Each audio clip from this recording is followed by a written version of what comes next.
Warning, the following workplace horror stories are true.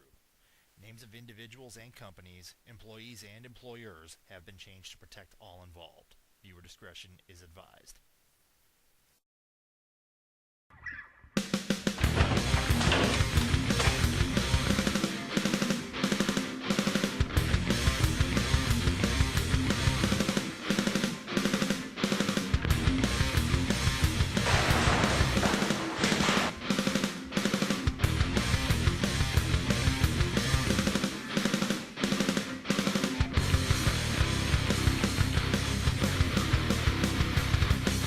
Hello everyone and welcome to Just Be Glad You Have a Job. My name is Johnny Dunn. And I am Damon Rico. Have you ever driven into work and beat the hell out of your steering wheel just so you could get a release before you walked in? Have you ever got on your hands and knees and begged your boss to fire you and were upset when they didn't? Have you ever wished your boss would catch their spouse fucking their child and die in a DUI accident out of grief? Have you ever wanted to send your boss a DVD of their daughter in a gangbang? Have you ever wanted to lunge over the desk and strangle the person next to you with a mouse cable? If the answer to any of these questions is yes, then this is the show for you. We are here to deliver true accounts of workplace horror stories from subscribers just like you. There are many reasons we do this: to give you a laugh, to give you a release, But above all else, to show you that if you've had enough, you are not alone. Hello, Just Be Glad You Have a Job viewers. This is Damon Rico here to present you with a story from one of our viewers. I worked at a major bank as a mortgage collector back in 2007. I took the job as a way to avoid layoffs.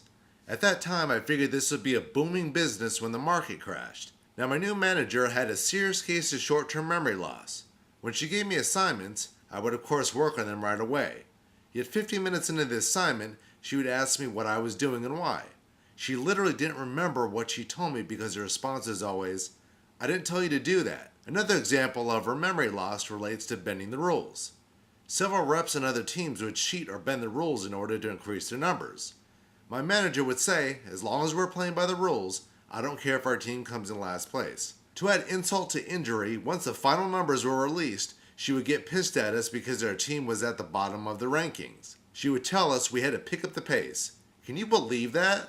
During the middle of the financial crisis of 2008, the company started taking away incentives such as trips to Paris and cash prizes for good performance. I asked my manager, why is this happening? And her exact reply was, just be glad you have a job. To make matters worse, the company began to change around the bonus incentive, increasing the amount of cash we had to collect to hit our goals. Many of my coworkers began to tell me they were only going to do the minimum work required not to get fired. So now the company created a double-edged sword. They had disgruntled employees, which led to less productivity, and finally led to the bank making less money.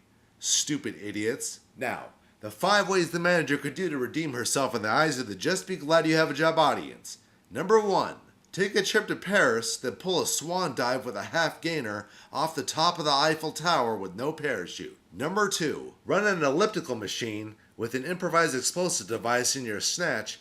If your pace drops below 120 strides per minute, you have 3 seconds to pick up your pace or the device will blow your fish taco all over the gym. Number 3.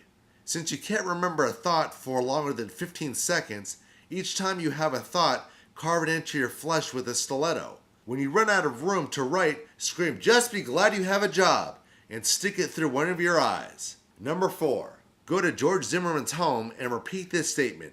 You have fallen behind on your mortgage payments. Therefore, the bank is forced to foreclose on your home. You have 30 minutes to evacuate, while Damon and Johnny and the submitter have a pull of how many syllables you can get to before he pulls his gun out and blows you away. Last but not least, number 5. Submit yourself to another cash incentive business, prostitution. There, even if you legitimately don't remember giving permission to be shit on or butt fucked, it's still happening. Come to peace with it. Those are the 5 ways to be able to redeem yourself in the eyes of the Just Be Glad You Have a Job audience.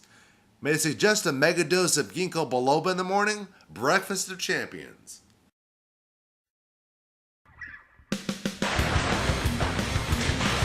All right, thank you for that, Damon. On behalf of all of us here, Just Be Glad You Have a Job, my name is Johnny Dunn, and I would like to thank you for tuning into this week's episode. And as always, please remember that if you are a supervisor like the one we described who can't remember anything, and a healthy dose of Ginkgo Biloba in the morning doesn't work, try a healthy dose of rock salt from a 12-gauge needle directly to the eye. Thank you, and have a good week.